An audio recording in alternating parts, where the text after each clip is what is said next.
Hello and welcome to Atmosphere Digital, Aruba's virtual event focused on all things networking, security, IoT, and of course, the edge.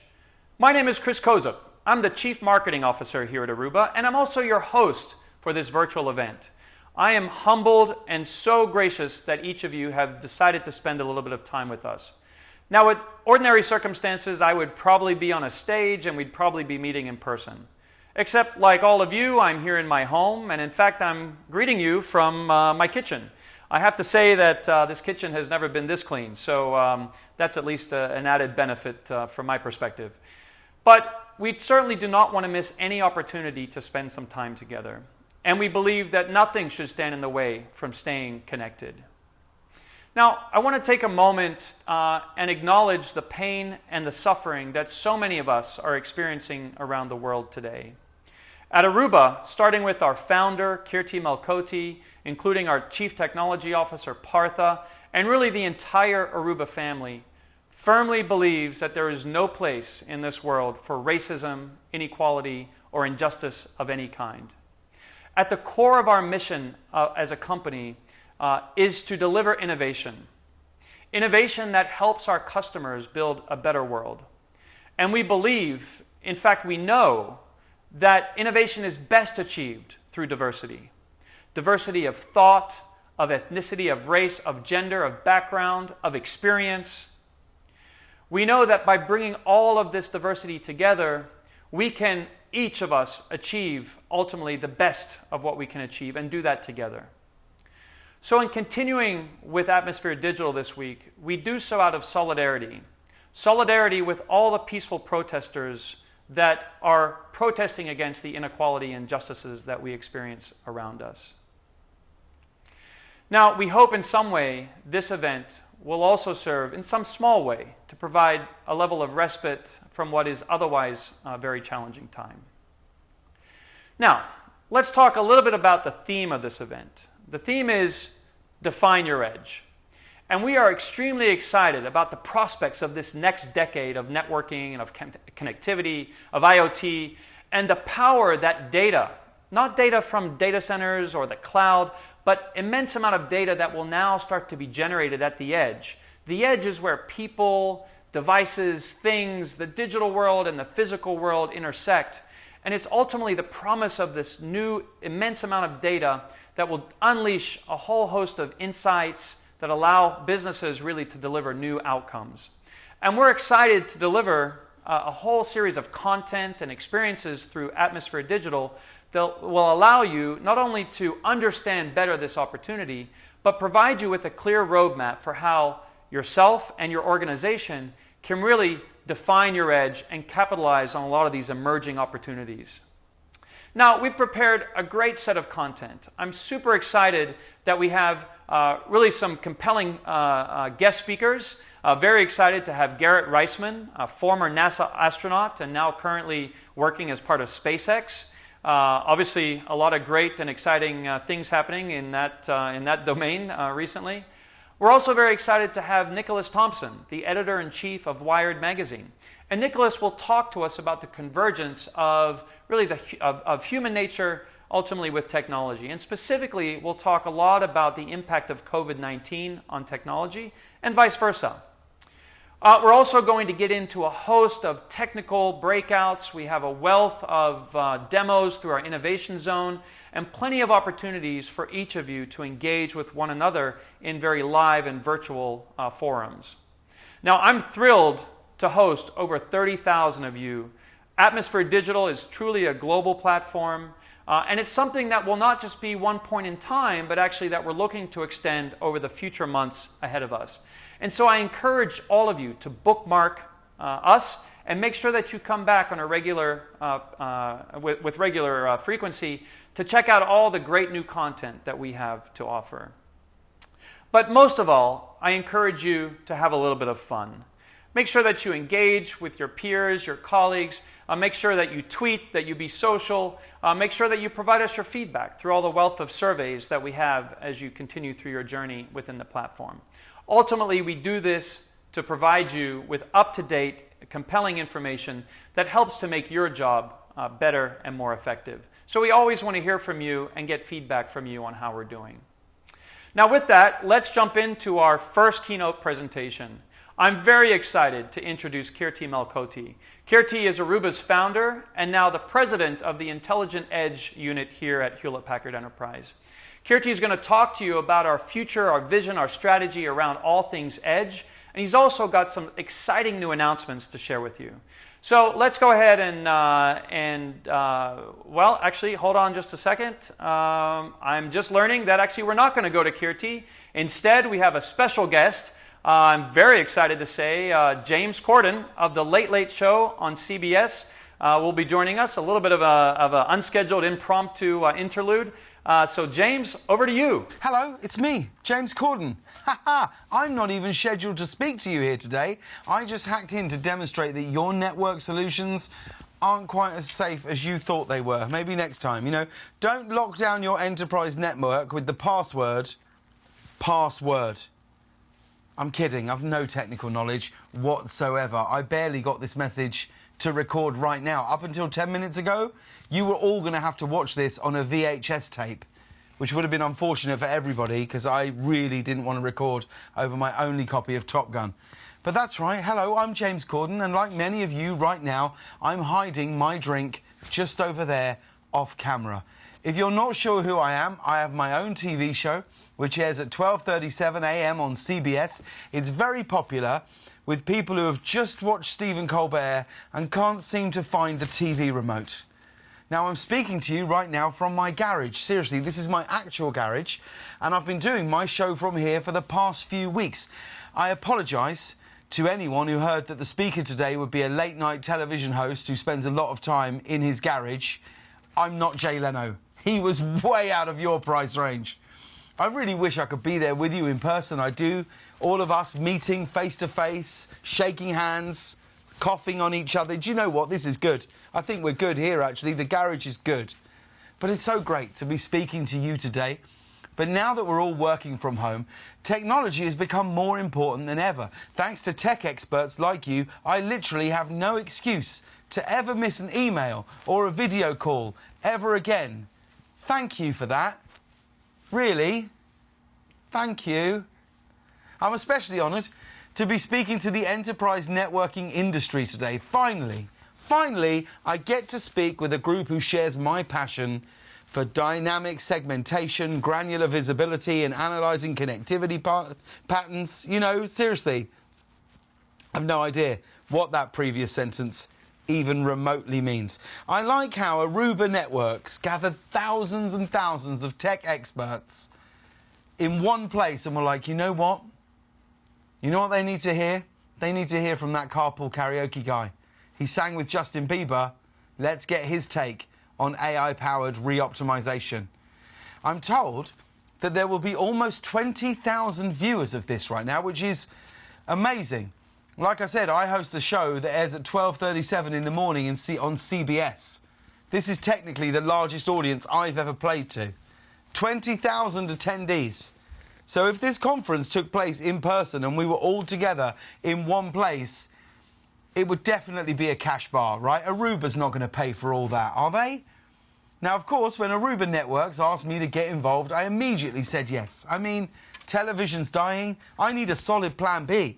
So check me out on LinkedIn. I'm proficient in JavaScript, Python, and Ruby. Preferences available upon request.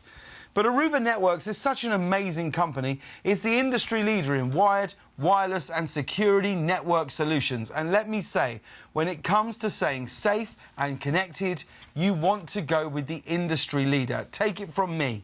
Stan's Discount Networking Solutions of Reno, Nevada, they're never going to get my business again. If you want more details, read my latest Yelp review. I like when companies say that they offer solutions. We offer solutions. Normal people never talk that way. They're never like, honey, I'm just popping to the grocery store. Do you need me to pick anything up? Yeah, we're almost out of solutions. Maybe just grab half a dozen solutions. But you guys really do amazing work.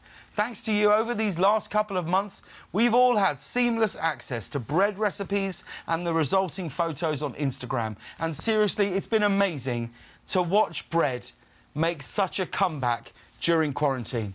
It was almost out the door, and Bread just got it back. Aruba Networks is such an impressive company. Aruba Outdoor Access Points provide seamless connectivity for large public venues like parks and parking lots, as well as smaller pool areas and loading docks. And I'm really looking forward to the day when I can just get to use those outdoor access points again by hanging out with my friends at the park or a smaller pool area, or my favourite place to hang out, the loading dock. Of course, Aruba is a Hewlett-Packard Enterprise company, and there are lots of Hewlett-Packard Enterprise folks watching this today. If I've said it once, I've said it 1,000 times. Hewlett-Packard Enterprise is the global edge-to-cloud platform as a service company that helps organizations accelerate outcomes by unlocking value from all of their data everywhere. And that's just something I've always thought to myself. I was actually saying that to my kids just last week. Hewlett-Packard, like Enterprise, they like to say that they help people unlock their full potential. You know, like sitting alone, talking to no one in your garage. Look at me. I'm at full potential. Meanwhile, Aruba Networks likes to say they have solutions for today's, quote, intelligent edge.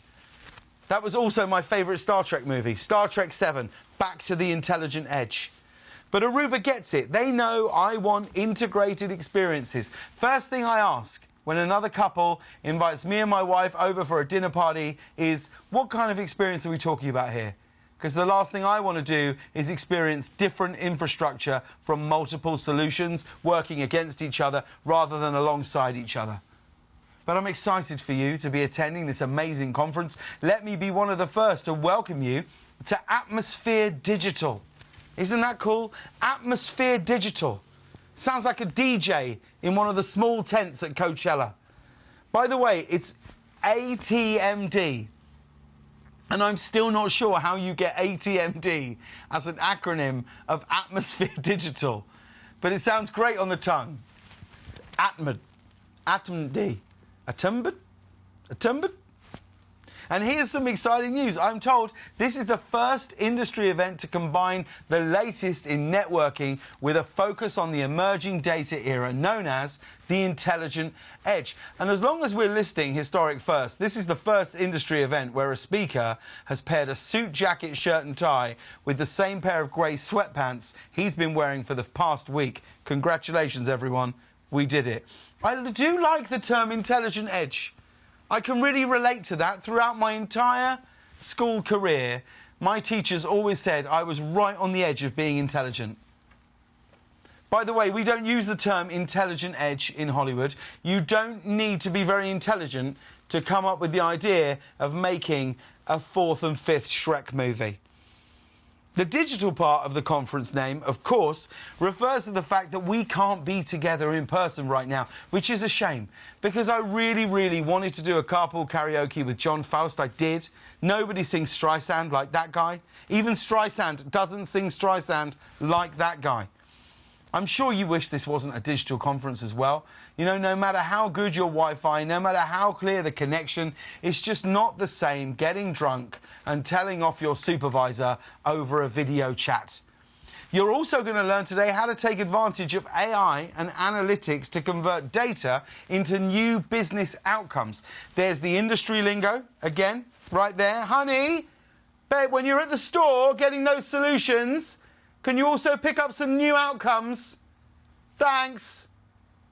Yeah, just a bag of diet outcomes. Also, take advantage of AI. It sounds cool, but if I've learned anything from science fiction movies, we have got to be careful about wanting to take advantage of AI. It does not end well for us humans. Watch any of the Terminator movies. It'll tell you. Now, at this conference, you'll also learn about secure edge-to-cloud solutions. I like how tech people call it the cloud, instead of its real name, giant server farm in Utah. Yeah, you're going to learn about secure edge-to-giant server farm in Utah solutions. But the idea of secure solutions is all new to me. It is. I'm a performer. I only know how to feel insecure. But at this conference, you'll also discover how to harness the power of data and automation to navigate today's challenging times. And if you learn how to do that, you'll really be a step ahead of the rest of us who've just been using this whole time to rewatch Breaking Bad. Now, while you're here, be sure to check out new technologies from Aruba and their sponsors in the Innovation Zone. But trust me, there's a lot of innovation in there. There is. Don't let the lack of imagination or, dare I say it, innovation in the name itself be a deterrent. By the way, Innovation Zone is also what I call the hours of midnight to 2 a.m. When I sort of think I've been asleep, but then I wake up, go downstairs and cobble together something out of whatever's left I find in the fridge. Also, be sure to visit the Airheads Lounge. That's right, the Airheads Lounge. I've been told that you find that to be a compliment and not an insult, so I'm just going to go with it. I don't know what goes on in the Airheads Lounge, but I do know this. There's got to be a reason they're not calling it the Innovation Zone. But once again, thank you for inviting me to your conference. It truly has been an honour to be here talking to you. I mean that. Now, before I go, I just wanted to take a minute to say this. I've downloaded a PDF this morning and it isn't showing up on my desktop. And I've checked the documents folder and it's not in there either. So do I try to download it again? Or is there... Do you know what? If one of you sticks around offline, we'll talk about it then. Seriously, enjoy your conference and remember this. Aruba Networks has solutions for today's intelligent edge. Intelligent edge. Intelligent edge. Intelligent edge. I just quite enjoy saying intelligent edge. I'm going to say it a few more times in order just to get the free swag from the Airheads Lounge. Intelligent edge. Now, if someone could call my wife and tell her to unlock the garage door, that would be great. Because I've actually been in here for 2 days and she's not picking up the phone. Babe! Babe! Have you got those solutions? Help me. We live on the edge. Everyone, welcome to the ATM Digital Keynotes. Here's Aruba's president and founder, Keerti Melkote. Hello, and welcome to Aruba Atmosphere Digital. I am Keerti Melkote, president and founder of Aruba. And normally we would have met in a physical event 3 times, one in America, one in Europe, and one in Asia. But unfortunately, this year we've had to cancel all those events, obviously, because of the pandemic. So I hope this reconstituted digital format is something you will enjoy. We've worked hard to get you some exciting new content and, of course, share with you all the innovations that we've been hard at work here at Aruba. I want to welcome the over 110,000 members of the Airheads community. Many of you are joining us today. I thank you very much for giving us some of your time. And also I want to welcome back and thank all our customers and partners who are also able to join us today. I have a lot in store for you, but the key theme of this event is Define Your Edge. It is really your opportunity to engage. We certainly have a lot of engagement formats as we go through the event. So I encourage you to explore different parts of the event and really engage and learn. Certainly give us the feedback as you always do and really help as we navigate this crisis together and the pandemic and emerge out as a stronger community, a stronger society, stronger businesses.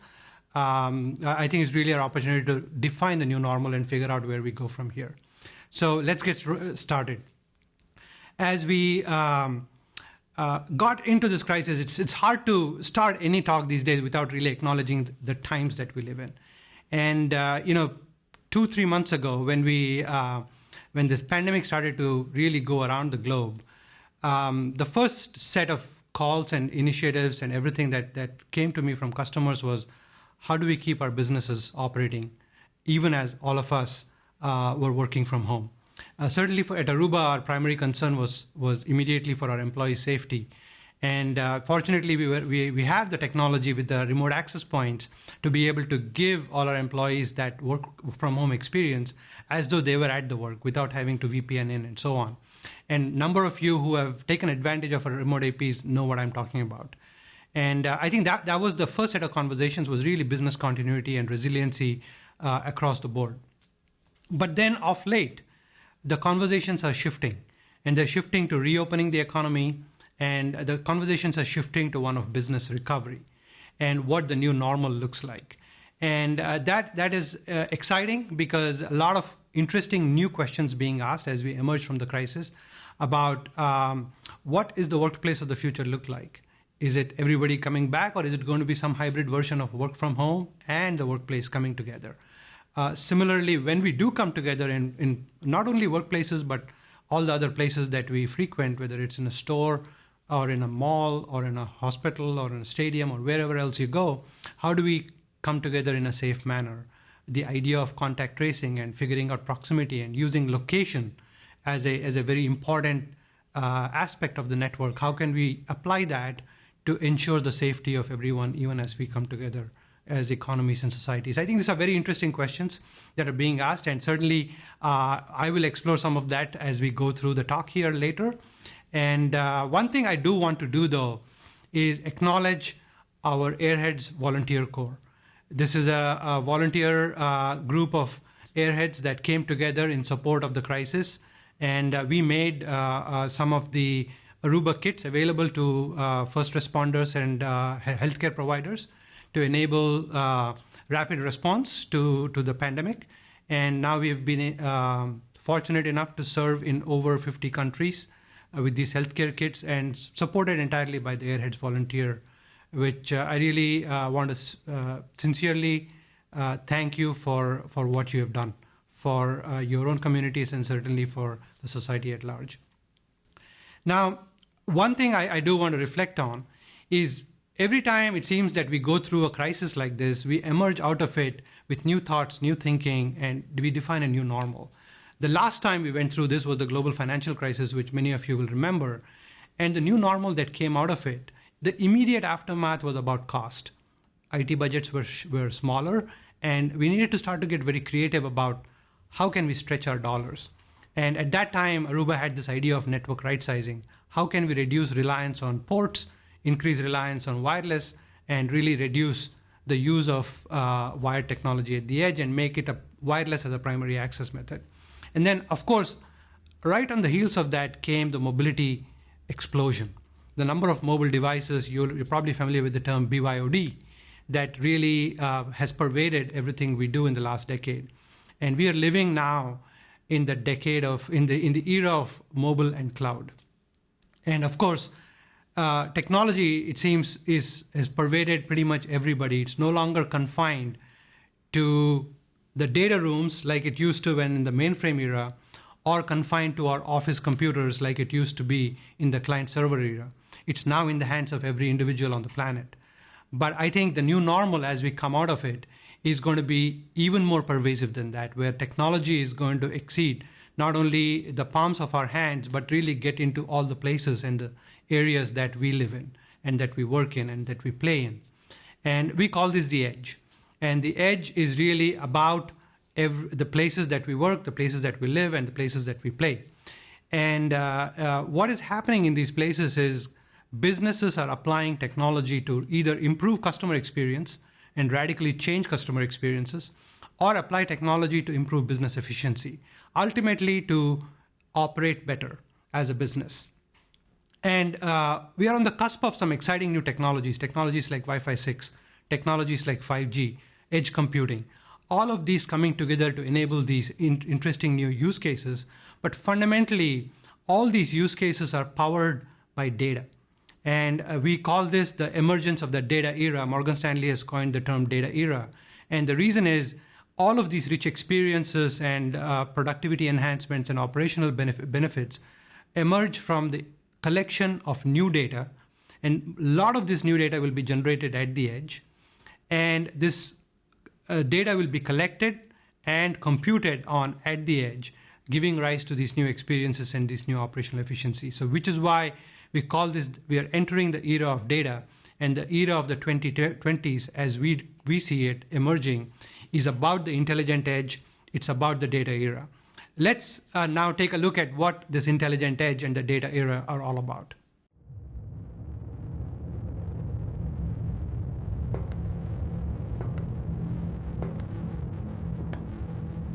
What defines the edge? It's where courage is earned. Big ideas are born. Action happens.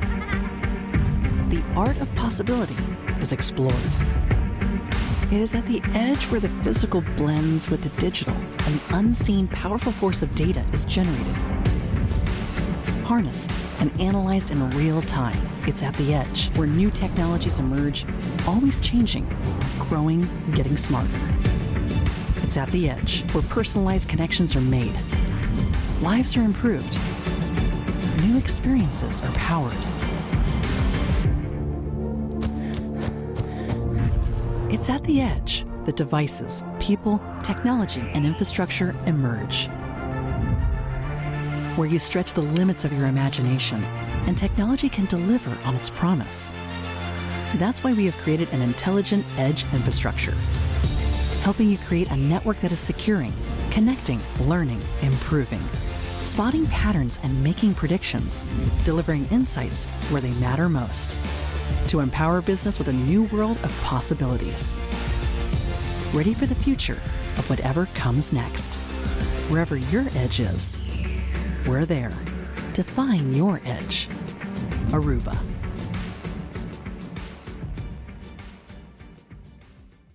So as you saw from that video, the Intelligent Edge is an exciting place. Lots of new experiences that we've never seen before, and of course, lots of new business outcomes that really change what is possible over the next decade. This is what I believe the new normal is going to be about.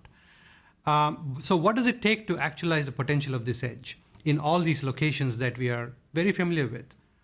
The workplaces, the stores, the factory floors, the stadiums, hospitals, hotel rooms. Hopefully one of these days we'll be visiting those as well. How do we now bring this all together and really generate those new business outcomes and new experiences? The old saying, what got us here won't get us there, has never been truer.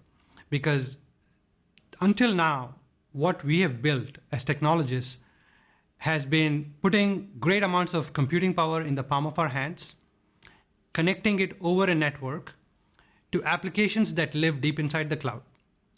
And of course, we have automated the cloud to a great degree. But the clouds are big centralized data centers that bring together compute, storage, networking, and create an infrastructure for applications to be built on top of. The edge is the exact opposite.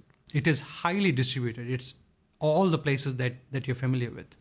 And now the problem becomes, how do you take technology, those same infrastructure technologies, compute, storage, networking, bring it together to harness the power of data at the edge? And that is really the big challenge, and that is the reason why it's an unsolved problem at this point in time. In addition to this, of course, the edge is not autonomous. It doesn't just live by itself. It actually does connect to the cloud. And so the future architectures are going to be edge connected to the cloud. And what happens at the edge stays at the edge. What do I mean by that? There's a lot of data that gets generated at the edge, and it is far too expensive and many times impossible to take all that data and push it to the cloud. There's a need for processing the data right there at the edge itself in order to generate those business outcomes that I talked about. So we created a framework. We created a framework to internalize all of this together. And it's a very simple framework. The first thing you need to do is to connect these devices, connect people and devices at the edge. So connect is point number one. The second thing is, of course, protect. Security is foundational and important to creating the edge. But then the real change is the analyze and act. And because this is where the power of computing at the edge needs to be harnessed. And so connect, protect, analyze, and act are the four pieces that need to come together to really unlock the potential of the edge. And so many of you as network engineers are familiar with the connect and protect part. The analyze and act part might be new. But I see that as an opportunity to frankly get closer to our businesses, understand what the business needs are, and then help them solve those businesses so we can actually improve their business outcomes. And as networking engineers, it's an opportunity for all of us to expand the horizons of what we do. And that is why I'm excited about the potential of the intelligent edge. Now, as we started to think about the opportunity here, and we realized that there's not much technology that has been purpose-built for the edge, we started with our roots of connect and protect, but really the edge is about harnessing the power of data, as I said. And so we wanted to go build a platform that allowed you to deploy these edges in a highly automated manner, just like you deploy data centers or how you use clouds. How can you experience the same capability of high automation at the edge? And the only way to do that, frankly, is to leverage software and to leverage the power of the cloud itself. And so we set out to build a cloud-native, software-defined architecture to power the intelligent edge. And after many years of work, I'm very excited to unveil our latest innovation. We call it Aruba Edge Services Platform, or Aruba ESP. Let's have a look. Things are changing. The next big shift is here. Users, devices, things creating more data at the edge. Current networks bound by human capacity. How can you keep pace? Realize the power of data with a self-healing, self-optimizing, predictive, liberate your people network. Introducing the industry's first AI-powered platform with a sixth sense, so your network can see and fix problems before they happen. Does your network have a sixth sense? Now it can. ArubaNetworks.com/Aruba ESP. I'm super excited to talk to you a little bit more about Aruba ESP. And as the name suggests, it's got AI inside. It's really about giving you that sixth sense about what is going on inside your intelligent edges.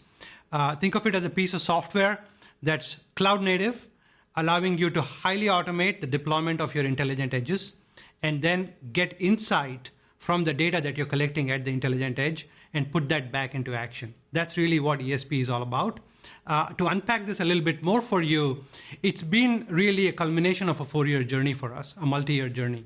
The first tier of ESP is about connectivity, of course. You need to bring IoT devices and people and everything, that the activity that happens at the edge. Connectivity is the first thing. And of course, Aruba, we've been at it for years now, culminating with the most recent announcement we did around CX switching, which brought together the wiring closet switches, the core and aggregation switches, and even the data center switches into one unified operating model. And taking that and unifying that with the Wi-Fi environment and the SD-WAN environments, we've been now able to unify the network infrastructure layer as part of this ESP platform. And the second tier, of course, on top of this that comes immediately after Connect is Protect. And there we've collected our years of experience with network access control and role-based access and dynamic segmentation, and harness the power of all of that into creating and giving you an automated tier for enabling zero trust security at the edge. And finally, of course, we don't stop at Connect and Protect. It's also about Analyze and Act. We are collecting data from these network devices in a centralized cloud-native piece of software and analyzing this data. And here again, it's been a multi-year journey. We have deployed NetInsight to collect insights on the Wi-Fi side. We've deployed products like Introspect, ClearPass Device Insight, which have all gathered intelligence over the years, and we've put all that intelligence right into this platform, giving you that 3-tier framework: unified infrastructure, zero trust security, and AI ops coming together to form the ESP platform. Again, it is cloud native, so it allows you to automate and scale the way clouds do. You might be wondering, how do I buy ESP? It is, as the name suggests, it's a piece of software, so you can buy it in the cloud natively as a subscription. You can, of course, buy it on-prem. I know many of you cannot embrace the cloud yet because of regulatory reasons and many other reasons. So you can buy the software in an on-prem solution, also delivered as a service. And finally, we have packaged the software with the hardware elements, the Wi-Fi, the switching, and the connectivity pieces, and we can deliver the whole thing as a managed service from us and from our partners. And in partnership with HP Financial Services, of course, we can create some new financial terms that allows you to extend your IT budget. So we've designed it with the maximum flexibility from a consumption model standpoint. So let's take a deeper look into this.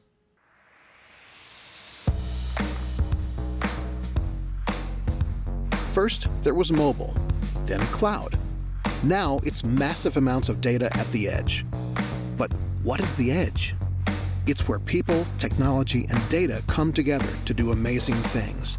Robots in factories, augmented reality and diagnostics in healthcare, or personalized experiences in a sports stadium or office. That's the edge. This is a disruption your network needs to be ready for. But the edge brings a whole new set of challenges to your network. IT is hampered by siloed management across wired, wireless, and WAN. IoT and mobile devices continue to erode the security perimeter. And visibility fades as infrastructure moves beyond IT's direct control. Traditional networking must change. You need a network that can see what people can't see, a network that can fix problems before they happen. That's where Aruba Edge Services platform comes in. The industry's first platform with an AI-powered sixth sense, designed to automate and protect the edge. Aruba ESP uses AI ops to reveal and resolve issues before they impact users or the business. Unified infrastructure to bring management and troubleshooting onto a single platform. And zero trust security to modernize protection methods and address the complexity and new attack vectors of IoT. And it's all accessed and managed through a single pane of glass, Aruba Central. You get actionable AI insights, a unified infrastructure, and security for wired, wireless, and SD-WAN operations across the campus, branch, and data center. It's time for a new way to think about your network. It's time for your network to do some thinking. It's time for Aruba ESP. As I discussed earlier, the intelligent edge is about connect, protect, analyze, and act. So let's try to unpack ESP in each one of those contexts. Let's first talk about connectivity. And that is the tier that I described earlier about unified infrastructure. As you know, we have been at creating a unified infrastructure layer for several years, and this is really the culmination of all of this. The first thing that we have to think about is beyond connecting users, connecting things. And things don't necessarily follow the same technologies from a connectivity standpoint that mobile devices do or laptops do, for that matter, at the edge. Technologies like BLE become important, or technologies like Zigbee or 802.15.4. These are new radio technologies that become equally important. So we have now unified multiple radio technologies into a single platform that that you know as the Aruba Access Point, that allows you to unify all these different IoT devices and bring them onto the network. Now, equally, there are many things that won't connect over the wireless. They will connect on the wired network. And for that, of course, we have the PoE-powered switches, the CX switches, that allow you to connect many different types of wired IoT devices at the edge, including things like video cameras and thermostats and the like. And ultimately, again, generating a lot of data.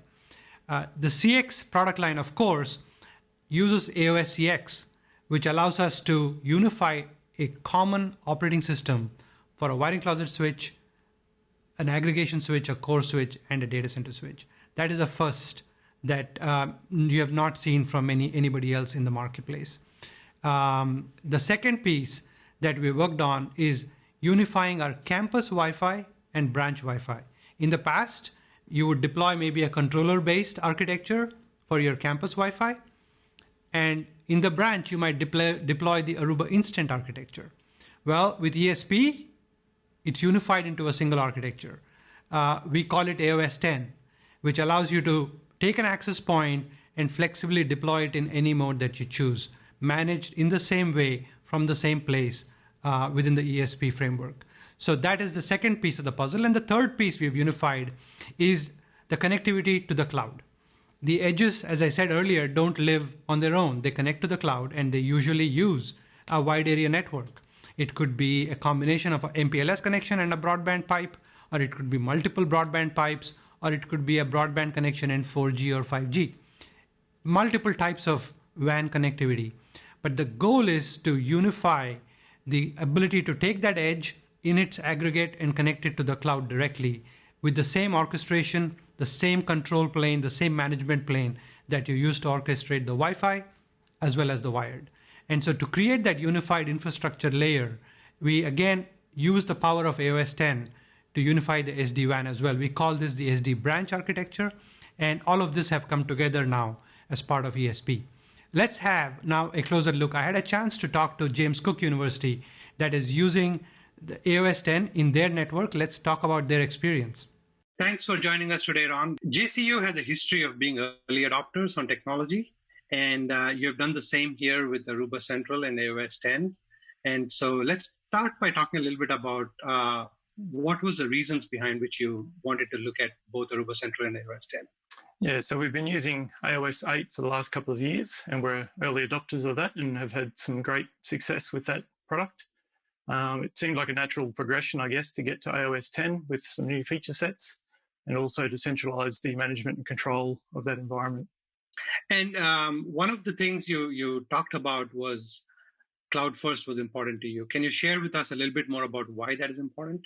Yeah, so running an AOS 8 environment, which is Mobility Master on-prem, moving to Aruba Central allowed us to basically move that away, move that into a different area that we don't have to look after anymore, and we can concentrate on the things that we do want to look after, which is looking after our customers, which are our students and staff, academics and researchers.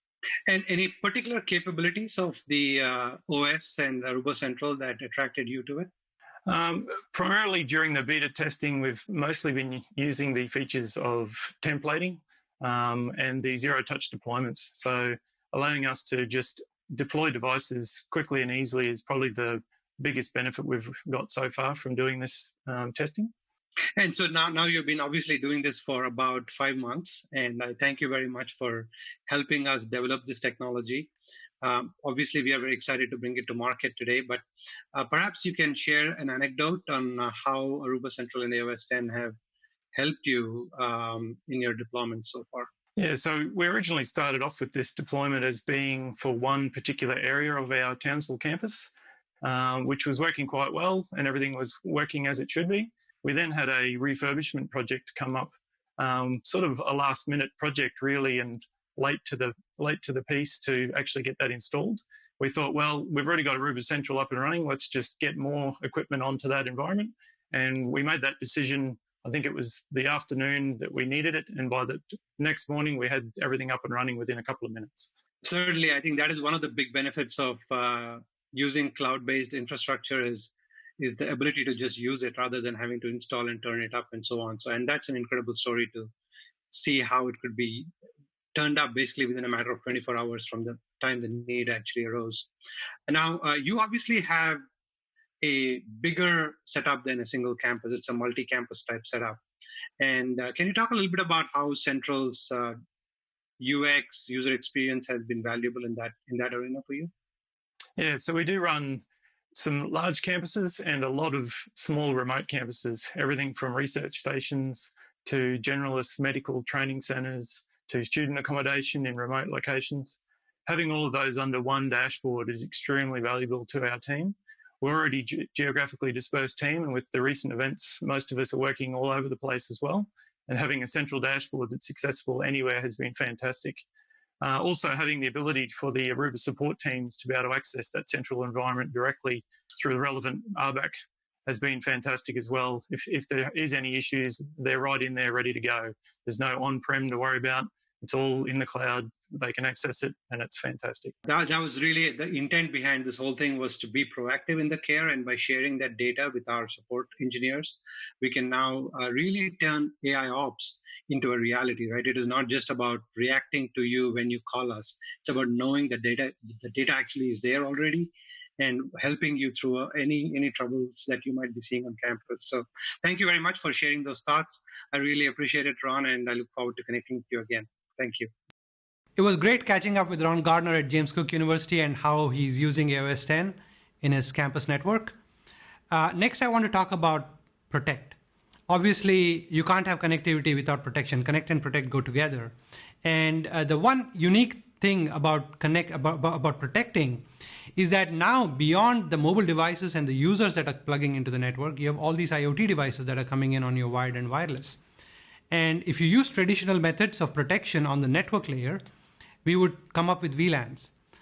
Now, it's okay if you have 1 or 2 VLANs that you need to deploy everywhere, but imagine now different types of IoT devices that are coming in, each requiring its own unique VLAN.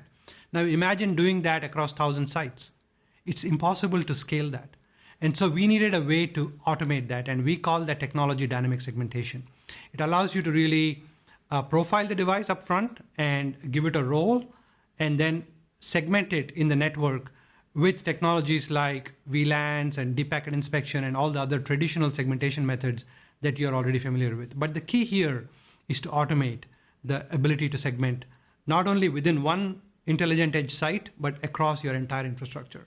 So that's step one of protection. Step two is to ensure that these devices are not posing a threat to each other or to the network itself. And to do that, you need a form of continuous monitoring. And what we've built now is a intelligent platform that we call ClearPass Device Insight that is now embedded inside ESP. And so now ClearPass Device Insight is constantly watching the behavior of these devices when they are connected to the network. And if they deviate from acceptable behavior, then ClearPass can act by quarantining the device and actually taking it off the network and not causing any further damage to itself or to the network around it.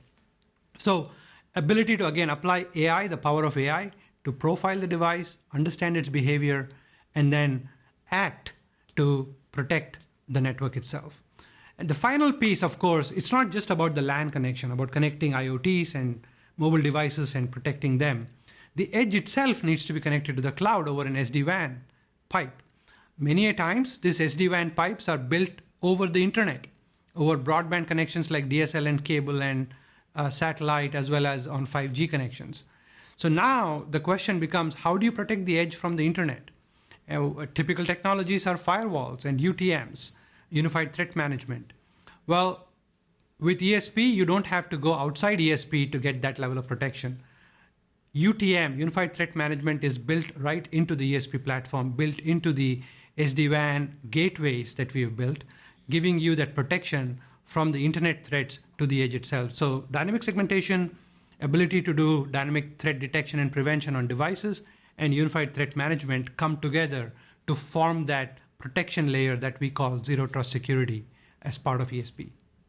Next, I want to talk about what to me is the most exciting part of ESP, which is the analyze and act layer, or AIOps as we called it earlier.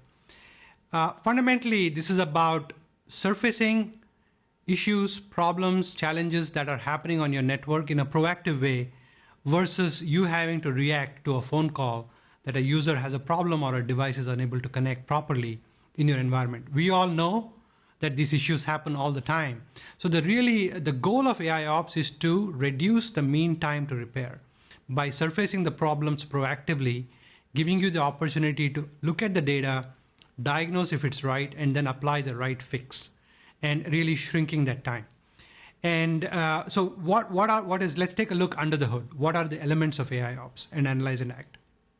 The first layer, of course, is creating telemetry inside our network elements themselves. The access points, the switches, the gateways, they're all collecting information about the radio environment, the network traffic conditions that they're seeing, and sending this information up to the AIOps tier that sits in the cloud. And that is the mechanical aspect of how telemetry is collected on the network and sent up to the cloud. Inside that cloud, inside that AIOps tier, the first thing that it does is actually classify the environment. We call it environmental classification. And the idea is to really develop a baseline for your environment. What is good look like? And then, of course, we're going to use that and that baseline is dynamically created. And what we do is compare any deviations from this baseline to surface anomalies. Fairly simple process, but turns out it gives you very good results in even simple situations and makes you more proactive.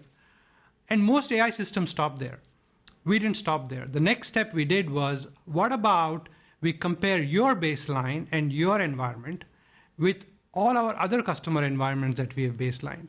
Again, we are going to do this in an anonymized manner, so have no fear that your network environment is exposed to anybody else. But we learn very valuable information about what is the signal strength behavior like, what is the DHCP response times that are acceptable, what are DNS response times that are acceptable, and these all go into making sure a network can hum. And so by comparing your environment, your lecture hall, your dorm room, your retail store, to others' information that we've collected. We call it peer benchmarking, or as Gartner calls it, collective intelligence benchmarking, or we call it peer benchmarking. And this is another unique aspect of the AI ops tier within ESP. Nobody else does this in the industry. We go one step even beyond that, which is not just detect anomalies in your environment, compare it to others, and generate config recommendations. But once you develop confidence in the recommendations that ESP is giving for your environment, we can then close the loop and make the recommendation, the changes automated completely. And that ultimately becomes your self-tuning, self-remediating environment at the edge. And that's really the goal of AI, is ultimately to reduce mean time to repairs and also self-tune so the network can operate and perform in its optimal way at all times. That's a lot of theory.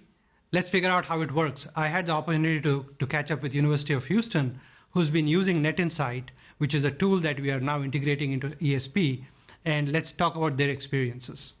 Joining me today is David Johnson from University of Houston. University of Houston is a large Houston area university in 3 different campuses, over 46,000 students, 600 acres of campus. What I wanted to really get out of David today was his use of AI ops and how he sees it going forward. So thank you for joining me today, David. Oh, it's my pleasure. Thank you very much. So let's first start with your adoption of NetInsight, what prompted it, and what was the use cases that actually gave you the motivation to go look at a platform like that? Well, one of the reasons we adopted it was a massive amount of growth over a short period of time. We had a huge burst of construction, multiple buildings being opened every year. So it was a huge amount of addition of devices onto the Wi-Fi network, addition of access points onto the network, just amazing growth of a network. A few years ago, we had 12,000 devices at peak time on the campus at any given day. Now we have over 80 to 90,000 peak devices. So we had to have a product that would allow us to baseline the way a building should perform with a given configuration, and then be able to take that configuration and model that configuration on a new building, and then fine-tune that configuration on a new building once that building comes into production. In terms of, as you think about that aspect of growth, and would you have been able to adopt something like that without this AI ops tool? Would we have been able to? We probably would have forced it, yes, but it would not have gone the way that we wanted. We've done amazing amounts of upgrades. We've completely forklift replaced most of our network within a couple, 3 years. We've brought residence halls online over the course of the holiday break, the winter break. When we talk to other institutions about doing that, they're like, that's a 6-month project. How did you do it in 3 weeks? And we did it because we leverage a tool set. Yeah. And part of that tool set includes an artificial intelligence that can do that heavy lifting for us. I appreciate that answer, because AI, a lot of times people think replaces human jobs. And I keep telling them it's not about that. It's about being able to move faster and really helping the humans that are there to get their jobs done more effectively. So I'm glad you said that, and that really captures it well.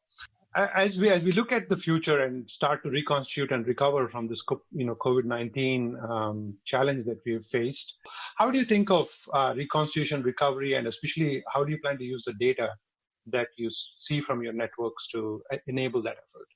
Much of the data that we need to manage is modeling how people move and how people, where they are in geography and where they are in terms of massing together and density. And so we're really looking forward to what the NetInsight's artificial intelligence is going to be able to tell us about, groups of people. Did we have a period of time, or do we have something going on where we have too many people in an area? Pre-COVID-19, we were looking at outdoor traffic of devices on our Wi-Fi network so that we could model where we wanted to put APs. Now we're looking at outdoor traffic on the Wi-Fi network to determine where do we want to have directions for people to travel so that we don't have bottlenecks of people coming within social distancing limits. I personally believe that a combination of personal protective equipment use, social distancing, and contact tracing aided by technology is the recipe actually for safe reconstitution and recovery. And I certainly am getting more optimistic by the day as we tackle this crisis and start to reconstitute. So I'm looking forward to businesses recovering, campuses recovering, and of course, all of us getting back, but doing it in a safe and healthy manner. So thank you very much, David, for your time and your insights. I really appreciate it.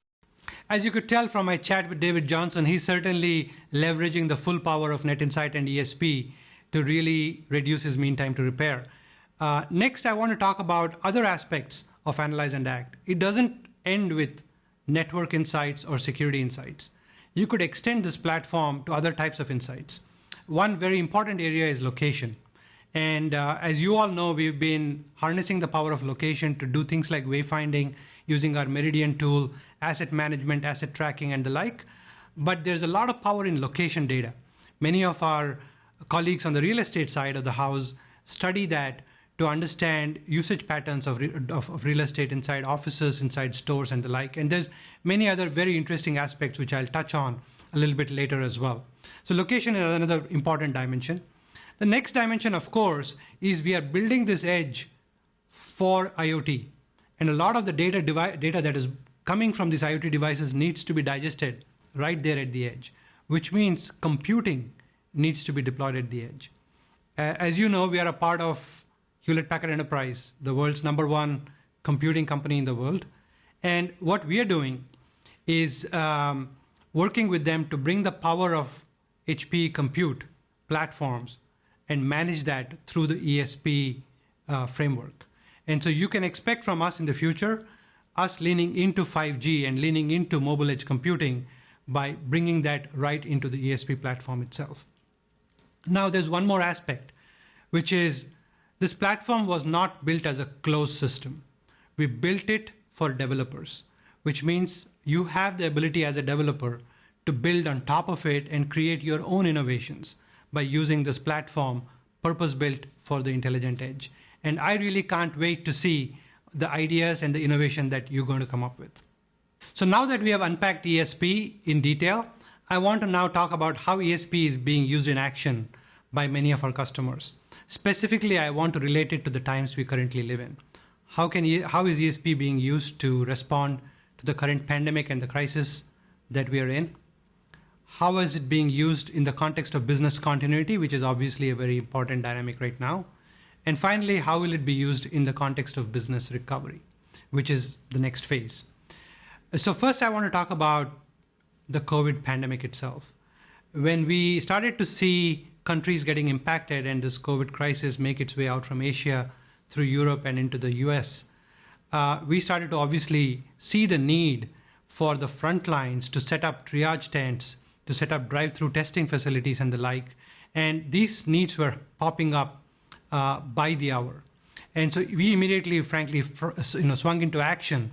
And we created a fund of $50 million to donate healthcare kits that can be used to set up these triage tents and drive-through testing. And at the same time, we were fortunate enough to enlist our Airheads community members and created this Airheads Volunteer Corps, which is now over 700 members strong, to help us deploy these kits in their communities. And I'm happy to say now that these kits are deployed in over 40 countries worldwide, serving many communities and hospital systems in their respective communities. And I really am grateful to all of our Airheads volunteers who have given us this opportunity to serve. And to highlight one of the stories, let's go to Italy and talk to one of our heroes there. Hi, I'm here with Stefano Brioschi, one of our Aruba team members in Italy. It's a pleasure to have you here, Stefano. Tell us a little bit about the volunteer effort that you put in place in Italy in response to the COVID crisis. Yeah, thank you, Keerti, to host us. And in Italy, we decided with MSC, Mediterranean Shipping Company, to convert a ferry from a normal ship to an hospital. And so we start and jump immediately into the project in the first day of March in the way to support our customer. Well, you're being quite modest there in how you describe it. I personally know what went into supporting this project. So tell us a little bit more. What did you have to do? It didn't happen in your backyard. Yeah, we live in Milano, as a HP headquarters in Italy is in Milano, and we decided to drive every day 2 hours for going Genova, where the ferry was, and to start to convert the ferry from a simple passenger ship into a real hospital for COVID-19 patients. And so was a very important mission, and we have this knowledge from the cruise comfort, and so we were able to do it in 5 days up and down from Genoa to Milano. And that's a 2-hour trip every day, right? So I'm amazed about how you were able to really and to be totally honest, your move really is what inspired us to go create the Airheads Volunteer Core organization, and you'll be happy to know you were the first volunteer to help with it, and we now have over 700 volunteers helping our customers and communities, set up Wi-Fi throughout their areas to help not only first responders and healthcare, but also now expanded to K through 12 and others. Now, tell us a little bit about the technology. What did you have to put in place to enable this floating hospital, as you said? Yes, we think that our bus technology that we can use it has to be there, and so we decided to go with the Wi-Fi 6 already, and we use 70 APs model 515. So we was able to deploy very easy. We use the instant feature, and so only putting 4,000 meters of cable, we was able to build a complete Wi-Fi infrastructure for the crew of the ship, for the doctors, and for the patients. We know this kind of environment very well from the cruising world. So when you are inside of a ship made all by iron, if you then don't have Wi-Fi connectivity, you are really out of the world. And so we want to give to them the best connectivity that we can have it. That's awesome. It's really great to hear, and just getting it all done in 5 days is just simply incredible. Stefano, you are truly an inspiration. Thank you for holding up the customer first, customer last value and culture that we all live and breathe here at Aruba. Thank you again for your selfless support, and you're really an inspiration. Thank you so much. Thank you again to Stefano Brioschi for that truly inspiring story and really inspiring the creation, frankly, of the Airheads Volunteer Corps. Next, I want you to hear about our efforts in the area of business continuity. We got calls, frankly, in March for those customers that are used to the Aruba Remote AP to supply them with remote APs for their employee homes. Many of you may be wondering, what has remote AP got to do with business continuity? Well, the first thing that all of us have to do is to create that secure environment for employees to connect and work from home. And for most people, that means implementing VPN clients to dial back into a data center to use corporate applications, or perhaps just using a cloud application directly from your laptop. And while that works and that's enough in certain cases, it really does not evoke that same experience that you as an employee get at work. You don't have to VPN when you're in a workplace. You just open your laptop or your mobile phone and just work. There's no VPN behind it. So we started to imagine, what if we could bring that corporate network securely over the internet to an employee home? The corporate SSID, the security associated with that, or even a corporate wired network so you can plug in a phone or an IoT device in a home. And well, that solution is Remote AP. We built this 10 years ago to deal with the SARS epidemic, and many of our customers have used it in their current environments, and they've expanded that environment to deal with this pandemic. But many more of you have not yet utilized that technology. And so to make it available and easy to consume for you, we realized that it's difficult for you to go set up these VPN gateways and concentrators inside your data centers. So instead of rolling out hardware, what we decided to do was to set up a cloud gateway in partnership with Amazon Web Services, so that instead of having to set up a VPN gateway in your data center, you take that employee home remote access point and dial directly into this virtual gateway into the AWS environment. Now, the experience that the employee gets is that they just simply need to unbox the AP, plug it in. It'll dial out automatically, figure out which environment it's a part of, and connect to your specific virtual gateway, all done through ESP, completely automated. In addition, you can push your corporate network there, which means all the security policies, the network access control rules, authentication, encryption applies at the edge. So it's not like you're connecting to an unsecure network when you're at home. And finally, most importantly, it gives you visibility into the activity inside an employee's home on a corporate network, which means you can satisfy your compliance requirements if you're in a security and regulated industry. And of course, you can use that to proactively, using the AI ops capability, troubleshoot, monitor, and give that employee a great experience, just like you would when they were at a workplace. Now, I had the opportunity to catch up with Andy Jassy on this and describe the solution. So he was very excited and he wanted to share his thoughts on the importance of the solution, but also the vision for AWS and how it relates to the intelligent edge. So let's hear from Andy Jassy. Hi, I'm Andy Jassy. I'm the CEO of Amazon Web Services, or AWS. And it's my pleasure to spend a little bit of time with you, albeit virtual, in this crazy COVID time. I appreciate having a chance to speak with you at ATM Digital. And as you probably may know, but if you don't, I'd like to share that Aruba and AWS are very important strategic partners. The relationship and the partnership really matters to you as customers and matters to us as well. And of course, back in December of 2019, and what feels like a million years ago, we jointly announced at our conference at reInvent the integration of Aruba's SD-WAN product with AWS's Transit Gateway Network Manager, so that we made it much easier and seamless for you to be able to connect your remote branches and workloads, and to make it much easier to deploy and manage your remote networks. And so that has been a big deal. Customers have been really excited about that.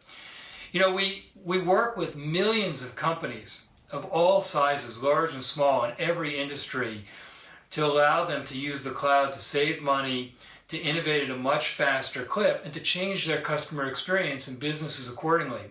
And we've said a lot of times, and we really strongly believe this, that over the fullness of time, and I don't know if that's 10 years from now or 20 years from now, the vast majority of companies will not own their own data centers. And those that do will have much smaller footprints. And where all those workloads are going to move is to the cloud. And when we say the cloud, we mean both the data centers of the cloud providers, but also a lot of these workloads are going to move to devices or assets at the edge. There are going to be billions of these assets in our homes, in our offices, in oil fields, in agricultural fields, in cars and planes and ships, in factories, everywhere. And if you think about all these billions of assets at the edge, it totally changes the game in terms of what they need and what networks need to be around them. And so I think you're going to be very excited by the announcements you'll hear from Aruba today. We're very excited about them. We're very excited about the partnership we have with Aruba and helping you make this journey over the next several years. I hope to get a chance to see you in person soon, and I hope you all stay healthy during this crazy time. Thank you. Thank you, Andy. I am super excited about our collaboration with AWS and super excited about this edge to cloud vision that we're painting jointly for the future. Next, I want to talk about business recovery. And the current conversation that I'm having with most customers is about how to safely bring employees back into the workplace. And not just a workplace, but in a store, in a factory floor, in a public venue, what have you, any of those intelligent edge locations. And the question that comes up, of course, is can our location technology be put to use in this kind of situation? And the answer is yes. We have been perfecting our location technology for years now. And now we have multiple radio types. We have, of course, the Wi-Fi radios that collect information about radio signals. We have the Bluetooth low energy radios inside our access points. And finally, we have the BLE tags as well. All these are part of the infrastructure that are collecting radio signals and triangulating your location. Now, the first use case of collecting all this data is to figure out the heat map of utilization, space utilization on your floors. And why is that helpful? Well, you can now, once you know in real time what part of your real estate has been utilized, you can deploy cleaning crews to that area to disinfect that utilized area so that it's safe again for utilization. Next, is proximity alerts. When you're walking too close to somebody else and potentially violating the social distancing norm, an app in your phone will alert you that you're coming too close for comfort. This builds on the Meridian app that you're all very familiar with that allows you to do things like wayfinding, finding points of interest, and so on. It's the same app that is now going to be infused with proximity alerts in it. And finally, of course, the use case that is perhaps most importantly on everybody's minds is, can we actually trace a contact? Should an employee in the unfortunate circumstance of getting infected with COVID come up, if that situation came up, can we actually work our way back and figure out which other employees was he in close proximity to, he or she be in close proximity to? And so because, again, we have collected location data through our multiple radios and stored this data in ESP, you have the opportunity to examine your data and figure out the patterns of usage and really develop a contact tracing app on top of the data. In fact, we have been at work on developing just such an app with one of our partners. And I would love to introduce Plexus, who is a partner developing this app. Let's talk to Plexus. Hi there, I'm here with Juan from Plexus, who's been an Aruba partner for several years out in Spain. They've been partnering with us on a variety of solutions, the most recent ones being location-based solutions. Hi, Juan, welcome. Hi, Keerti.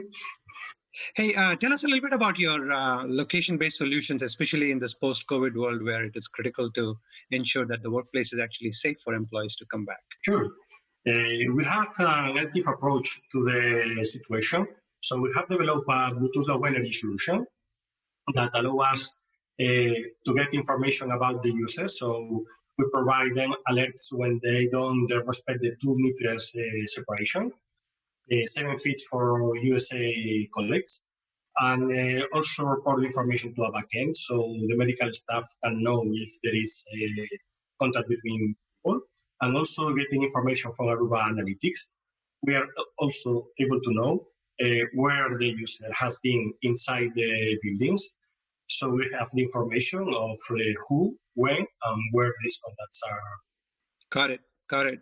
Maybe we can jump into the technology behind the scenes. What are you doing to really enable the solution to come to life? Sure. We are using Bluetooth Low Energy for the short-range location, using Aruba tags, and also the capabilities of the mobile device. And then for the location, we are using Aruba location engine. So in combination with information from the tags and from the APs, we are able to get all this information on Azure Cloud and then process with some analytics and algorithms for us, and provide information about the users and also information about the concurrency of the places.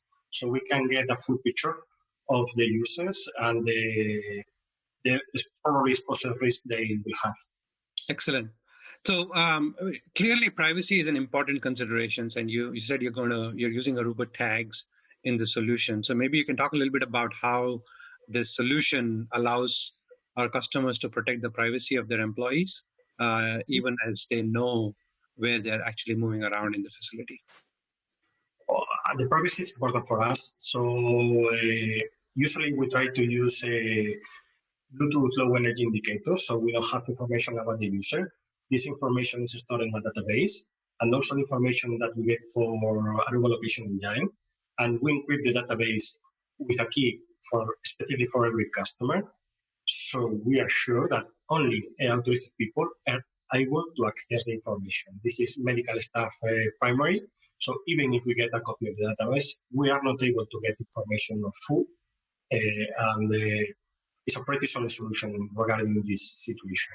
Thank you, Juan. That was very helpful. And clearly, as I see this, talking to so many customers, this is becoming a very, very important requirement as people come back into the workplace and want to do that in a safe manner. So I look forward to continuing to partner with you and look forward to hopefully meeting you as well in person in the days ahead.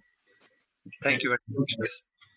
Thank you to the entire team at Plexus for partnering with us in creating that highly relevant app for the modern times. This is just an example of the types of apps you could build on top of ESP. And again, it's an open platform, so I can't wait to see the kind of innovation and the apps that you're going to build on it next. We certainly live in very unique times. This is a once in a 100-year event It's a pandemic, and we are all learning to live and adapt in this unique time. And certainly for our businesses, the twin priorities of business continuity and business recovery are very real right now. And we here at Aruba, with our customer first, customer last culture, are standing by to serve you through this period of recovery. But I'm also here to remind you that there is a new normal that we are going to get into. And that normal is going to be even more exciting than the normal of the past, with all the experiences that we can build around the intelligent edge, and also the amazing new business outcomes that we can create for our businesses while practicing social distancing. And that is the future that I want to build with all of you together. And that is what I think the potential of the intelligent edge is, and that is the stake in the ground that we're placing today, is that Aruba going forward is going to focus on becoming a leader at the intelligent edge and really becoming the authority for the edge. In closing, I just want to say thank you for spending the hour exploring the intelligent edge with me. There's certainly a lot more content on this digital platform. I urge you to take the time to explore that and define your edge, because ultimately for you as a networking professional, this is your opportunity to spread your wings and grow beyond the traditional confines of connect and protect to now expand it to connect, protect, analyze, and act, and really help your businesses. And I hope that we are able to relax social distancing sometime soon in the future, and I have the opportunity to come see you in person, shake your hands, and say hello. Meanwhile, stay safe, stay connected, and thank you very much. Thanks for tuning in. There's so much more to see. Check out the other featured sessions. They tell the new Aruba ESP story in more detail. And don't miss the Just for Fun section. Play Would You Rather or watch people eating ridiculously hot wings while trying to talk in the new Aruba series of Winging It.